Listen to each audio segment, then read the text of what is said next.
Hello and welcome everyone. आज की class में हम ज्योग्राफी स्टार्ट कर रहे हैं और ज्योग्राफी में भी हम बेसिक से स्टार्ट करेंगे ना, बिल्कुल ही स्टार्टिंग से ज्योग्राफी को पढ़ने की कोशिश करेंगे। इस क्लास में मैं यूनिवर्स से स्टार्ट करूंगा, फिर धीरे धीरे हम क्या बोलते हैं सोलर सिस्टम करेंगे कल क्लास में, फिर हम अर्थ के ऊपर आएंगे, फिर अर्थ को पढ़ना स्टार्ट करेंगे। अगर ब्रीफ सा आइडिया दे दूँ तुमको मैं, तो हमेशा याद रखना जब हम ज्योग्राफी को पढ़ते हैं तो ज्योग्राफी को मैं इस तरीके से पढ़ते हैं कि हम 3 हिस्से में इसको डिवाइड करके पढ़ते हैं बेसिकली। ज्योग्राफी आपके पास सबसे पहले तो आपको पढ़ते हो जियोमॉर्फोलॉजी, ठीक है। उसका अगला पढ़ते हो आप क्लाइमेटोलॉजी। उसका आप पढ़ते हो ओशिनोग्राफी। मतलब जियोमॉर्फोलॉजी में आप धरती के ऊपर जितनी भी स्थलाकृतियाँ बनेंगी, जैसे पहाड़ बन रहे हैं, कहीं झरने बने, नदियाँ बन रही हैं, ठीक है, घाटियाँ बन रही हैं, बर्फ़ के ऊपर ग्लेशियर्स है, वो सारा आप यहाँ पढ़ोगे इसके ऊपर जियोमॉर्फ में। क्लाइमेटोलॉजी में आप क्लाइमेट के बारे में पढ़ोगे, जितना भी आपके पास लेयर्स होंगी धरती के ऊपर, आपके पास कौन कौन सी है ना, ट्रोपोस्फेयर है, स्ट्रेटोस्फेयर है, मीजोस्फेयर है, आइनोस्फेयर है, एक्सोस्फेयर है, इसके बारे में सारा यहाँ स्टडी करोगे। बादल कैसे बनेंगे क्लाइमेट में पढ़ोगे आप, है ना। ये सारी फॉर्मेशन, प्रेसिपिटेशन, ये सारा यहाँ पढ़ोगे क्लाइमेट में, ठीक है। Different different climate world wide, उनको यहाँ स्टडी करोगे।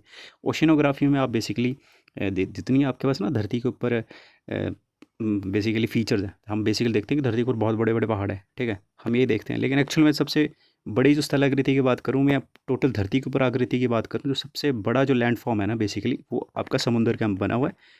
कितना?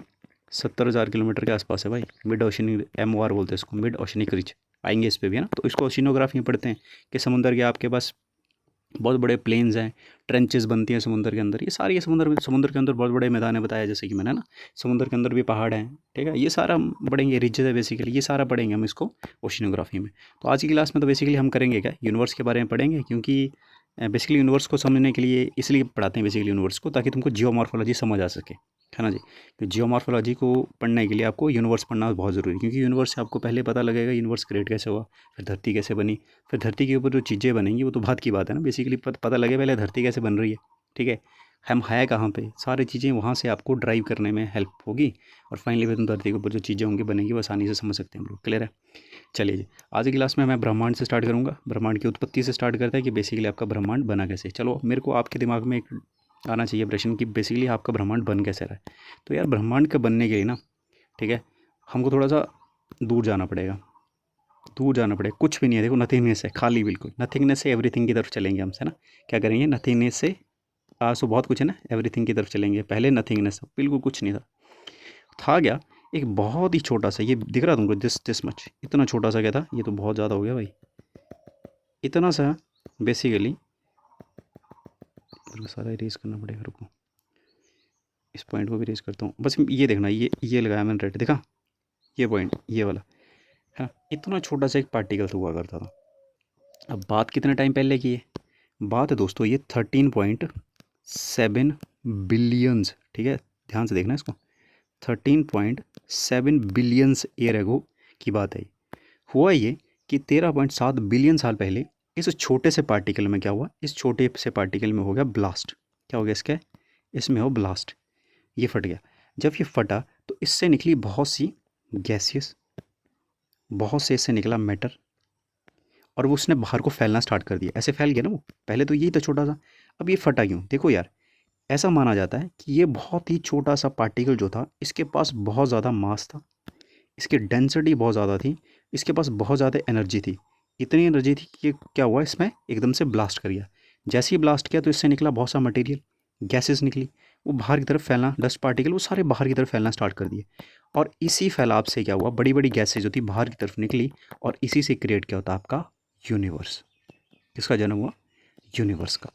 अब यूनिवर्स का जन्म कैसे हुआ, यूनिवर्स का जन्म हुआ इस छोटे से पार्टिकल से। अब जब आप साइंस पढ़ते हो तो आप क्या बोलते हो, इस घटना को क्या बोलते हो, जिस घटना के तहत ये ब्लास्ट हुआ था, इसको बोलते हो कि ये क्या था, ये था big bang. Big bang explosion बोल देते हो इसको, बिग बैंग एक्सप्लोजन बोल दो। और ये बेसिकली तो है तो थ्योरी ना, ये है ना, प्रूफ कैसे करोगे, बेसिकली प्रूफ तो बाद में होगी थी, लेकिन इसको आप क्या बोलो, इसको बिग बैंग एक्सप्लोजन बोलते हो, इसको बिग बैंग थ्योरी बोलते हो आप। बिग बैंग थ्योरी जो थी वो क्या कहती है कि 13.7 बिलियन साल पहले एक छोटा सा पार्टिकल हुआ करता था, उसके पास बहुत ज़्यादा मास था, ठीक है, बहुत सी डेंसिटी थी, एनर्जी थी इसके पास, हाई एनर्जी। इसमें क्या हुआ, इसमें ब्लास्ट हुआ, उस ब्लास्ट से आपके पास क्या हुआ, आपके यूनिवर्स का क्रिएशन हुई। क्लियर है, यूनिवर्स का उत्पत्ति हुई। अब ये सारी कहानी बताने वाला इंसान कौन है, किसने इसके ऊपर स्टडी की? तो सर एंड मैम, उस लड़के का नाम था जॉर्ज, लिखो उसका नाम, जॉर्ज लेमेत्रे। क्या नाम था उनका? उनका नाम था जॉर्ज लेमेत्रे। जॉर्ज लेमेत्रे जो थे ये बेल्जियम से थे। कहाँ से थे? बेल्जियम से थे। बेल्जियम के साइंटिस्ट है जॉर्ज लेमेत्रे, और यही कहते हैं कि आपके पास 13.7 बिलियन साल पहले एक्सप्लोजन हुआ और उस एक्सप्लोजन से आपका यूनिवर्स बना, और उस एक्सप्लोजन का नाम क्या था? बिग बैंग एक्सप्लोजन, ये उन्होंने कहा। क्लियर है? अब इसको एक बार फोटो के ऊपर देख लेते हैं ताकि तुम्हें बहुत चीज़ें अच्छे से समझ आ सके।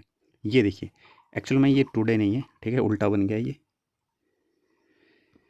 दिस इज़ नॉट टुडे, ठीक है, टुडे ये होगा, ये उस समय की बात है। 13 पॉइंट, ये बहुत छोटा सा पार्टिकल है, ये तो इसमें फोटो में बहुत बड़ा दिख रहा है तुमको ना, इसमें बहुत छोटी, इसमें क्या हुआ? एक्सप्लोजन हुआ, और इस एक्सप्लोजन से क्या हुआ? देखो इस तरह से आपके बड़े बड़े से गैस के बड़े बड़े नेबुला बोलते हैं इनको, नेब्यूला, ठीक है, बड़ी बड़ी निहारिकाएँ बनना स्टार्ट, निहारिका बोलते हैं हिंदी में, नेबुला बनना स्टार्ट हो गए। बेसिकली गैस के बड़े बड़े क्लाउड हैं, ठीक है, गैसेस के बहुत बड़े बड़े क्लाउड हैं। जैसे कि तुमने पटाखा जलाते हो, ठीक है, फायर क्रैकर जलाया, तो उससे होता क्या? तुमने आग लगाई, उसमें था क्या? उसमें बहुत सा आपने एक्सप्लोजन मटीरियल भर के रखा है, एक्सप्लोसिव मटीरियल फटा, बाहर की तरफ निकला, तो क्या होता है बाद में? देखते हो तुम ना, गैसेस निकल जाती हैं ऐसे ऐसे बाहर की तरफ को। बेसिकली यही समझ लो, जब इस पर एक्सप्लोड हुआ ना, इससे बहुत सी गैसेस बाहर की तरफ निकल गई वैसे ही, और उन गैसेस ने क्या बना दिया? ऐसे ऐसे करके एक क्लाउड सा बना लिया, एक बड़ा सा बादल बना दिया।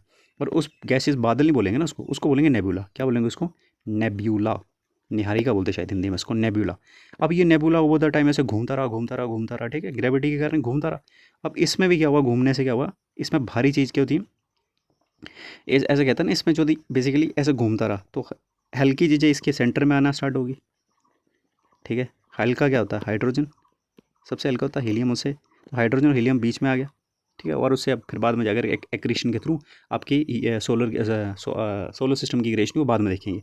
पर ये समझ लो तुम, बड़े से देखो, बड़े बड़े गैसेस के क्लाउड से ऐसे निकल गए, और बेसिकली ये सारे बेसिकली बोल क्या रहा है ये? इसमें क्या हुआ? इसने बोल दी कि ये क्या है? बड़ी बड़ी, ये सारी क्या है? ये गैलेक्सीज हैं। क्या है ये सारी? क्या है ये? गैलेक्सीज हैं। क्लियर है? अब इन गैलेक्सीज में अंदर देखोगे तो फर्दर क्या मिलेगा तुमको, उसको हम फर्दर देखेंगे आगे जाके। बट गैलेक्सीज क्या है? ऐसा यूनिवर्स में, ये सारा यूनिवर्स है ना आपका। अब यूनिवर्स में एक गैलेक्सी, दो गैलेक्सी, तीन गैलेक्सी, चार, पाँच, छः, कितनी गैलेक्सी होंगी भाई? ऐसे मिलियंस गैलेक्सी हैं, बिलियंस गैलेक्सी हैं एक यूनिवर्स के अंदर ही। क्लियर है? इतना सा क्लियर है? फिर से रिपीट करेंगे। एक छोटा सा पार्टिकल था, उसमें एक्सप्लोजन हुआ। कब हुआ? 13.7 बिलियन साल पहले। और एक्सप्लोजन को बोला क्या? बिग बैंग थ्योरी दी किसने? जॉर्ज लेमेत्रे ने। उसने क्या कहा? कहाँ का था वो? बेल्जियम का। क्या कहा उसने? उसने कहा कि इसमें एक्सप्लोजन हुआ और उससे क्या हुआ? बहुत सी गैसेज और डस्ट बाहर को निकले और उससे आपके पास यूनिवर्स की क्रिएशन होगी, उससे आपका यूनिवर्स बन गया। अब जब यूनिवर्स क्रिएट हुआ तो ये देखो, पहले आपके ये दिख रहा है तुमको, ये डिस्टेंस दिख रहा है? पहले मान लो कि ये गैलेक्सी और ये गैलेक्सी के बीच में इतनी सी दूरी थी। क्लियर है? अब इन दोनों की गैलेक्सी के ऊपर आज देखोगे तुम तो इनके बीच में थोड़ा डिस्टेंस बढ़ रहा है। तो इसी को आप क्या बोल देते हो? इसी को बोल देते हो आप एक्सपेंडिंग। एक्सपेंड होता है विस्तार करना, विस्तार होता है जब उसको एक्सपैंड बोलते हैं। ये एक्सपेंडिंग यूनिवर्स हाइपोथेसिस, ठीक है। तो कुछ नहीं है, वो यही है बिग बैंग एक्सप्लोजन। कोई एक्सपेंडिंग यूनिवर्स मतलब आपका यूनिवर्स जो फैलता जा रहा है बाहर को, स्पेस की तरफ को, और फैल रहा है, ठीक है। तो ऐसा किसने कहा? ऐसा कहा आपने, ऐसा इस कहने वाला इंसान हुआ 1931 में। उस बंदे का नाम था एडविन हबल। अब हबल टेलीस्कोप सुना होगा आप, आई एम श्योर आप लोगों ने, ठीक है। हबल टेलीस्कोप जो है नासा का टेलीस्कोप है और इसको नासा ने भेजा हुआ है अंतरिक्ष में। हबल टेलीस्कोप, सॉरी, हबल जो इंसान है बेसिकली, इस पूरा नाम है एडविन हबल। 1931 में इन्होंने कहा कि आपकी दो गैलेक्सीज़ के बीच में दूरी जो है बढ़ रही है। अब बढ़ने का मतलब ये हो तो कभी वो पास में हुई होंगी तभी तो बढ़ रही होंगी। तो इसी देखिए, पहले मान लो पास में थी वो, हाँ जी थी पास में। क्या और पास में थी? हाँ जी और पास में थी, क्योंकि एक ही था सब पार्टिकल, है ना। तो इसने क्या कहा? इसने जॉर्ज लेमेत्रे की जो बिग बैंग एक्सप्लोजन था, थ्योरी थी 1927 में दी थी उसने, उसको इन्होंने क्या किया? थोड़ा सा उन्होंने प्रूव करना कोशिश कर दी, ठीक है भाई। थ्योरी थी तो प्रूव भी करनी होती है ना। तो इन्होंने बोला कि हाँ यार, ये कभी ना कभी पास में थी, दूर जा रही है, इसका मतलब क्या हुआ? कभी ये क्लोज भी रही होंगी। दो गैलेक्सीज के बीच में डिस्टेंस जो है वो इंक्रीज हो रहा है। कहने वाला इंसान था एडविन हबल, और इसको बोला expanding universe hypothesis bye Edwin Hubble. Hopefully clear होगा। अब इसके बाद नेक्स्ट देखो, अब मैंने कहा तुमसे कि यूनिवर्स क्रिएट हो गया। अब यूनिवर्स जो क्रिएट हुआ तो उसमें कितनी बिलियंस ऑफ गैलेक्सीज बन गई, बिलियन ऑफ गैलेक्सी बन गई। अब बेसिकली गैलेक्सीज में है क्या? ये भी गैलेक्सीज है। अब इन गैलेक्सीज में क्या है? बहुत ही छोटे छोटे क्या है, ऐसे ऐसे करके क्या है? स्टार्स हैं। क्लियर है? यूनिवर्स में बहुत सी गैलेक्सीज हैं, उन गैलेक्सीज में क्या है? बिलियंस मिलियन ऑफ क्या स्टार्स हैं, बन गए स्टार्स। अब आप लोगों को याद रखना है कि ऐसी ही एक गैलेक्सी होगी जिसमें कि हमारा स्टार भी होगा, और हमारा स्टार बोले तो हमारा स्टार है सूरज। क्लियर है? तो आप देखते हैं गैलेक्सीज, गैलेक्सी समझ गए। अब गैलेक्सीज को अगर फर्दर डिवाइड किया जाए ना, गैलेक्सीज को इनको 3 हिस्से में डिवाइड करते हैं इनकी शेप के आधार पे। कुछ गैलेक्सीज होंगी दोस्त, वो आपकी कैसी रहेंगी, कुछ गैलेक्सी आपकी स्पाइरल गैलेक्सी होंगी। कैसी होंगी? स्पाइरल, ध्यान रखना स्पाइरल कैसी होंगी। कुछ होंगी आपके पास एलिप्टिकल, एलिप्टिकल। कुछ गैलेक्सीज होंगी दोस्त आपकी वो इर्रेगुलर होंगी, इर्रेगुलर शेप की होंगी। इनके शेप के आधार पे डिवाइड कर रहा हूँ मैं। अब इसमें से ये स्पाइरल जो है ये अपने काम का है, क्योंकि हमारी गैलेक्सी जो है जिसको हम क्या बोलते हैं, मिल्की वे, उसको देख लेते हैं। चलो इससे अगले फोटोज़ की, ये अपने पास आ गई गैलेक्सीज। अब इस गैलेक्सी में ये गैलेक्सी दोस्त, ये गैलेक्सी मित्र क्या है, ये मित्र अपनी गैलेक्सी है, इसका नाम है मिल्की वे, मिल्की वे, या फिर इसको बोलते हैं आकाश गंगा। ये अपनी गैलेक्सी है मिल्की वे। इस गैलेक्सी में मित्र हम लोग रहते हैं। क्लियर है? अब इस गैलेक्सी में मैंने कहा क्या है भाई, इस गैलेक्सी में हज़ारों करोड़ों तारे हैं, अरबों तारे हैं इसमें भी, ऐसे ऐसे करके ये तारे हैं। ठीक है? इन तारों में से एक तारा गया अपना सूरज। तो ये सारी क्या ऐसे ऐसे तारे होंगे, बहुत ज़्यादा स्टार होंगे। तो गैलेक्सीज क्या हैं? गैलेक्सी है ग्रुप ऑफ स्टार, बहुत सारे स्टारों का बेसिकली एक ग्रुप है, उसको गैलेक्सी बोल दिया। और अपनी ऐसी गैलेक्सी का नाम क्या? मिल्की वे।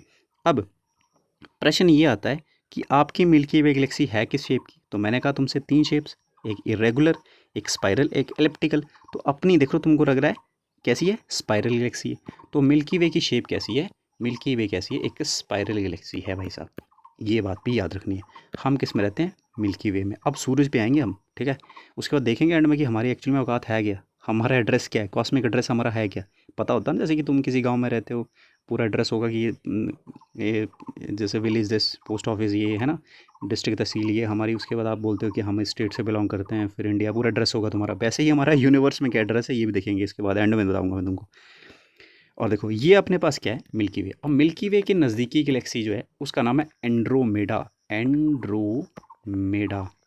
ठीक है? एंड्रोमेडा।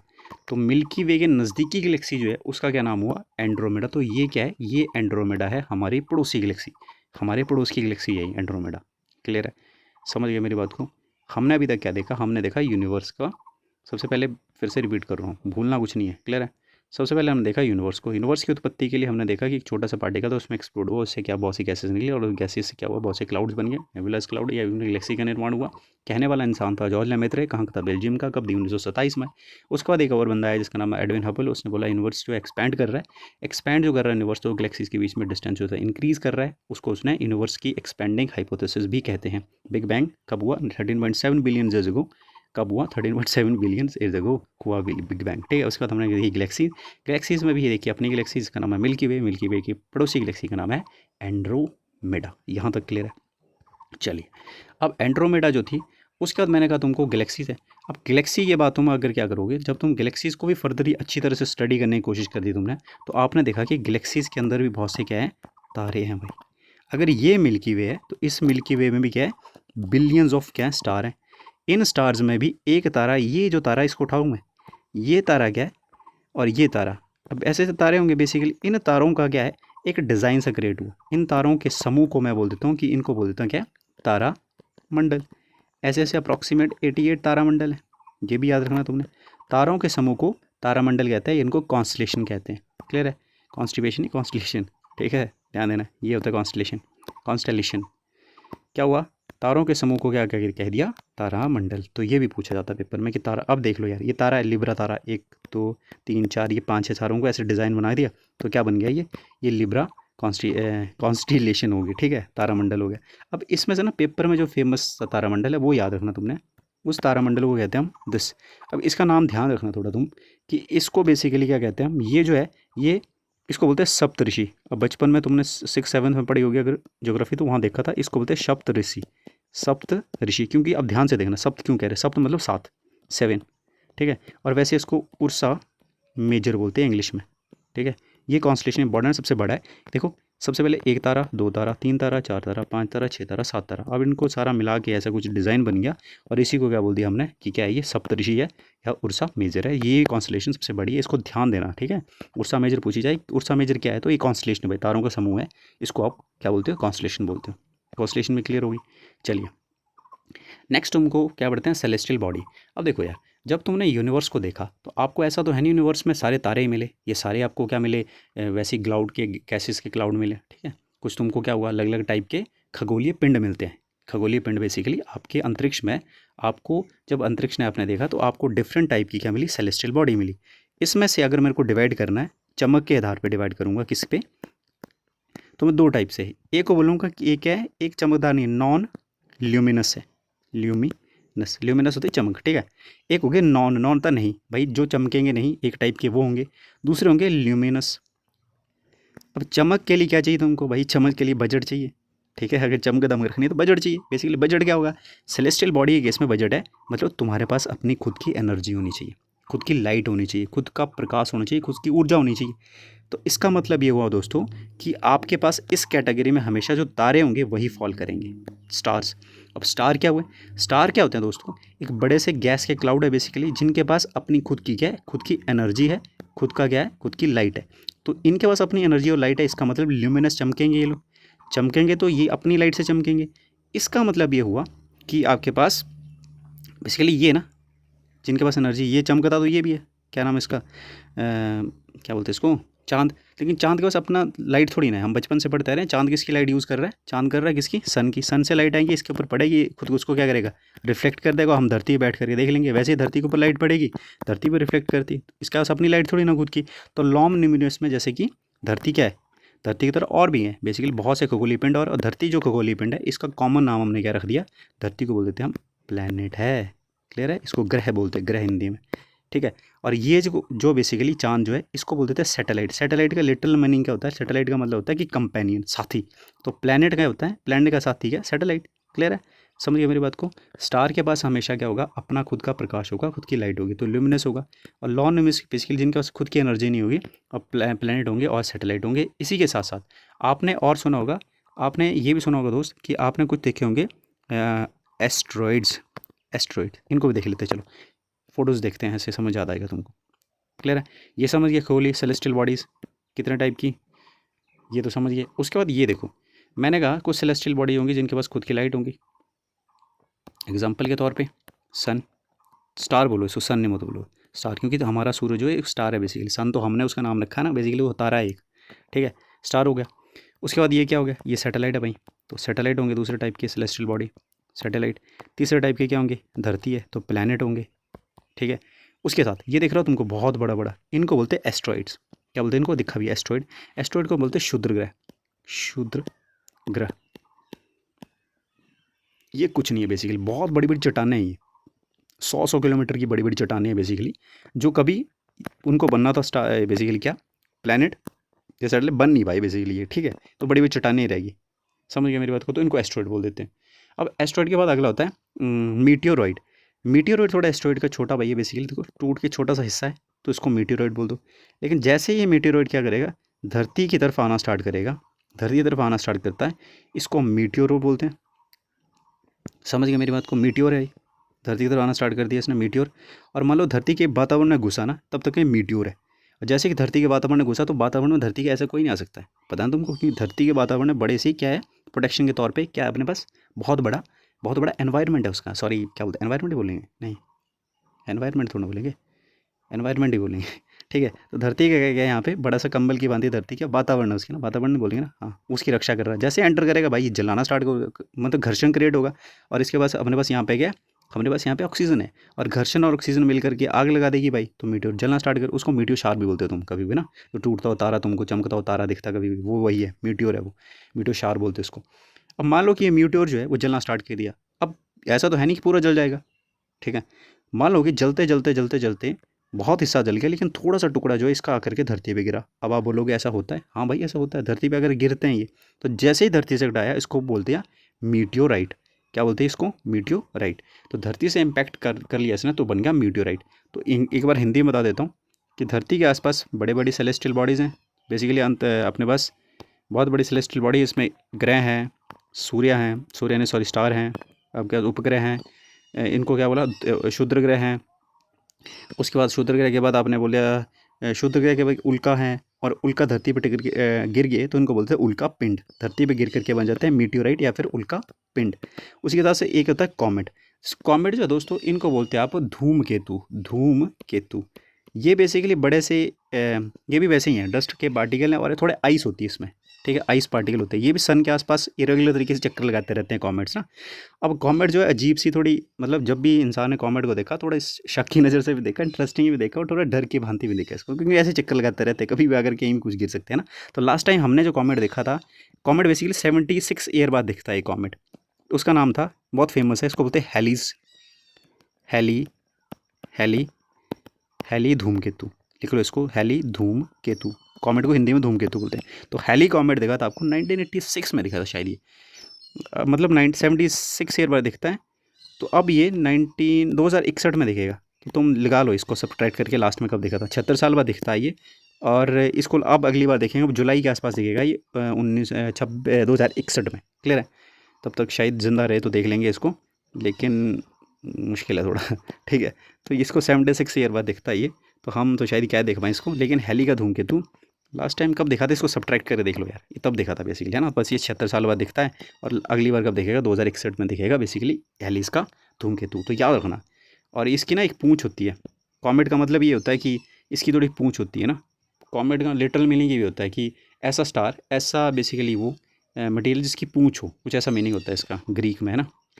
तो इसकी पूँछ सी होती है, बड़ी सी पूँछ ऐसे निकली होती है इसकी, ऐसे करके, ऐसे को बड़ी सी पूँछ। तो इसलिए इसको कॉमेट बोलते हैं। ऐसे पूँछ होती है इसकी, ऐसे को, ठीक है। आइसी जाइंट होता है बहुत बड़ा, इसमें आइस का ऐसे पार्टिकल्स होते हैं, डस्ट पार्टिकल, आइस रहती है बेसिकली इसमें। हैली का धूमकेतु याद रखना। तो क्लियर है इतना सा ज़्यादा। अब क्या हुआ, धरती पे टकराएगा कोई, नहीं टकराया। हाँ, धरती पे टकराए यार, एग्जाम्पल के तौर पे अभी आ गया मेरे को आया एग्जाम्पल के तौर पे। एरिजोना में टकराया हुआ एक, ठीक है, एरिजोना यूएसए में, नॉर्दर्न एरिजोना में टकराया था एक। उसके बाद ऐसा कहते हैं आपके पास जो आपकी ना लोनार लेक है, लोनार लेक, इसकी फ़ोटो देखना तुम आज। लोनार लेक है महाराष्ट्र में, ठीक है, लोनार लेक महाराष्ट्र में। ये भी आपके पास किसकी, उल्का पिंड के गिरने से बनी है। क्लियर है? इस झील को भी देखना। और ये मीटियोराइट बोलते हैं ना उसको, मीटियोराइट, ठीक है। धरती पर टकरा के तो उल्का पिंड हो जाते हैं। क्लियर है? ये सारे क्या है, खगोलीय विद्याएं, खगोलीय बड़े बड़े पदार्थ हैं। अब अपना एड्रेस देख लो और कंक्लूड करते हैं, क्लास बहुत लंबी होगी। क्लियर है? और आर कॉस्मिक एड्रेस, हमारा कॉस्मिक एड्रेस क्या है?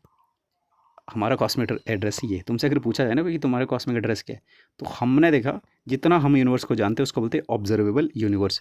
ये इतना सारा ऑब्जर्वेबल यूनिवर्स है, इसमें बहुत पिद्दू सा ये बिंदी सी, ठीक है, इसको बोलते हैं लोकल सुपर क्लस्टर। इस लोकल सुपर क्लस्टर में भी इतना बड़ा लोकल सुपर क्लस्टर है, इसको भी जूम किया तो यहाँ से बीच में से एक चीज़ निकली है, इसको बोलते हैं वर्गो सुपर क्लस्टर। इस वर्गो सुपर क्लस्टर को भी तुम फर्दर क्या करो, फिर जूम इन करो, और इसके भी यहाँ बीच में से थोड़े से ऊपर यहाँ पे तुमको लोकल गैलेक्टिक ग्रुप दिखेगा। इस लोकल गैलेक्टिक ग्रुप में भी तुम जूम करोगे तो तुमको इतना सा छोटा सा दिखेगी एक गैलेक्सी, जिस गैलेक्सी का नाम है मिल्की वे। इस मिल्की वे में इसको जूम करो, इसके किनारे में यहाँ जैसे, ठीक है, इस मिल्की वे के किनारे में तुमने और किया तो हमको सोलर इंटरस्टेलर नेबरहुड मिला। इस नेबरहुड को जब जूम किया तो तुमको मिला सूरज, और उस सूरज को ढूंढा तुमने तो तुमको मिला सोलर सिस्टम। और उस सोलर सिस्टम में क्या मिला तुमको, एक ग्रह मिला, उसका नाम है धरती। और उस धरती के ऊपर भी तुम क्या करोगे, उसमें धरती के ऊपर भी तुम एक कॉन्टिनेंट में जाओगे, ठीक है। तो एक कॉन्टिनेंट आएगा एशिया, उस कॉन्टिनेंट एशिया में बहुत सी कंट्रीज़ है, उसमें एक कंट्री इंडिया। उस कंट्री में भी बहुत छोटे छोटे क्या आएंगे, स्टेट आएंगी। उस स्टेट में तुम्हारी कोई XYZ, हरियाणा, हिमाचल कोई स्टेट होगी, ठीक है। उस स्टेट में भी तुम्हारी कोई डिस्ट्रिक्ट रहेंगी, उस सॉरी स्टेट के बाद डिस्ट्रिक्ट होती है ना, हाँ, तो डिस्ट्रिक्ट रहेंगी। उस डिस्ट्रिक्ट में भी जूम कर करके देख जाओ तो कब जाकर तुम अपने गांव में पहुंचोगे। तो ठीक है, तो हमारे यूनिवर्स में कितनी सी औकात है ये तुमको यहाँ से अपने एड्रेस से पता चल गई होगी, कॉस्मिक में हमारी औकात है कितनी सी एक्चुअल में। क्लियर है? अब मेरे को तुमने एक बात का जवाब देना, क्या लग रहा है, आर वी अलोन? क्या हम अकेले हैं? वैसे नहीं कि तुम अभी अकेले हो, वैसे नहीं पूछ रहा हूँ कि यूनिवर्स में हम लोग अकेले लगते हैं तुमको कि हम हैं, कि हमारी औकात बहुत छोटी सी है, फिर भी तुमको क्या लगता है हम अकेले हैं कि एलियन हैं? ठीक है जी, हो सकता है ना एलियन। चलो, आज की क्लास को मैं फिर से यहाँ से रिपीट करूँगा। और ये हमारे पास मिल्की वे है दोस्त। इस मिल्की वे के एक्चुअल में तुम ना मिल्की वे के यहाँ पे आओगे, यहाँ पे ना, यहाँ पे सूरज है अपना, ठीक है। बहुत बड़ा लगा दिया मैंने एक्चुअल में, इतना बड़ा है नहीं, थोड़ा इतना सा होना है, इतना सा बस, ठीक है। ये जो मैंने पॉइंट लगा दिया बस इतना सा, ये इतना सा, ये सूरज है। और इसको जूम करेंगे तो क्या मिलेगा, इस पॉइंट को जूम करूँगा ना तो क्या मिलेगा, रुको बताता हूँ। इस पॉइंट को अगर तुम जूम करोगे तो तुमको मिलेगा ये सारा, ठीक है, ये सारा। और इसको जूम करोगे तो जूम करो वाले इसको, ये हमारा सोलर सिस्टम बेसिकली, सौर मंडल बोलते हैं। और ये अपनी धरती है इसमें। तो अब लगा पता कितना बड़ा यूनिवर्स है, ठीक है। ये सोलर सिस्टम है अपने पास। और कल हम क्या करेंगे, सोलर सिस्टम को करेंगे। तो आज मैं फिर से एक बार रिपीट करता हूँ सारी चीज़ें, यहीं पे एक्टिवली रिकॉल करेंगे चीज़ों को। सबसे पहले मैंने तो आपको क्या बताया, चलो स्टार्टिंग से देख लेते हैं। सबसे पहले हमने देखा क्या, सबसे पहले हमने देखा क्या, सबसे पहले हम देखा एक बहुत ही छोटा यूनिवर्स की बनने की थ्योरी। बहुत छोटा सा पार्टिकल, उस पार्टिकल में ब्लास्ट हुआ, उससे अपने पास बहुत से गैसेस निकली, बहुत से अपने पास क्या मिले, डस्ट पार्टिकल निकले, और वो यूनिवर्स में फैलना स्टार्ट कर दिया। जब वहाँ से उसने यूनिवर्स पे एनर्जी थी उसके पास, और यूनिवर्स में उसने एक्सपैंड किया, और उससे अपने पास बाद में जाकर क्या हुई, गैलेक्सी हुई। लेकिन ये कहानी बता कौन रहा है, ये कहानी बताने वाला बंदा है 1927 में एक बंदा, उसका नाम है बेल्जियम का बंदा है, नाम है उसका जॉर्ज लेमेत्रे। उसने क्या थ्योरी दी, उसने बोला बिग बैंग थ्योरी, क्योंकि बैंग हुआ ना बहुत बड़ा, बिग बैंग बहुत बड़ा बैंग हुआ, ठीक है। कहाँ से निकला, एक छोटे से पार्टिकल से, उसको इसको सिंगुलैरिटी बोलते हैं, क्लियर है। उससे बाद आपने क्या किया, उससे बहुत सी फिर वो क्लाउड्स बने गैसेस के, वो घूमते रहे तो गैलेक्सीज क्रिएट हुई। उन गैलेक्सीज में भी वो छोटे छोटे गैलेक्सीज होती है, वो बिलियंस गैलेक्सी हैं, करोड़ों अरबों गैलेक्सीज। उन गैलेक्सीज में भी क्या हुआ, एक छोटी सी गैलेक्सी है जिसका नाम है मिल्की वे। उस मिल्की वे गैलेक्सीज में भी क्या है, एक उसकी मिल्की वे गैलेक्सी के पास में एक एंड्रोमेडा गैलेक्सी जो हमारी पड़ोसी गैलेक्सी है, उस गैलेक्सी के अंदर भी क्या है, बेसिकली बहुत से तारे हैं। उन तारों को जब तुम मिलाओगे तो उसको बोलते हैं तारामंडल। उन तारामंडल में एक उर्सा मेजर तारामंडल है, अपने गैलेक्सीज की बात कर रहा हूँ। उर्सा मेजर दिखता तुमको, ठीक है, अपने यहाँ से धरती से देख सकते हो तुमको, सप्तऋषि बोलते हैं इसको। और उसके बाद अगर मैं धरती बेसिकली अंतरिक्ष में बात करूँ, या बेसिकली ब्रह्मांड में बात करूँ, तो ब्रह्मांड में कुछ एक पिंड होते हैं। उन पिंड्स को तुम डिफरेंट डिफरेंट कैटेगरी के आधार पर डिवाइड करते हो। कुछ चमक रहे हैं तो उनको ल्यूमिनस बॉडी बोल देते हो, कुछ नहीं चमकते उनको नॉन ल्यूमिनस बोल देते हो। जिसके बाद जैसे कि सन है, स्टार है, सॉरी, उनके पास खुद की एनर्जी होती है ना। देखो स्टार है ना, तो कल वैसे सन को करेंगे हम इन डेप्थ, लेकिन याद रखना जो आपके स्टार होते हैं ना, जो जैसे अपना सन है, फॉर एग्जांपल अपना सन ही ले लेते हैं, तो अपने सन के ऊपर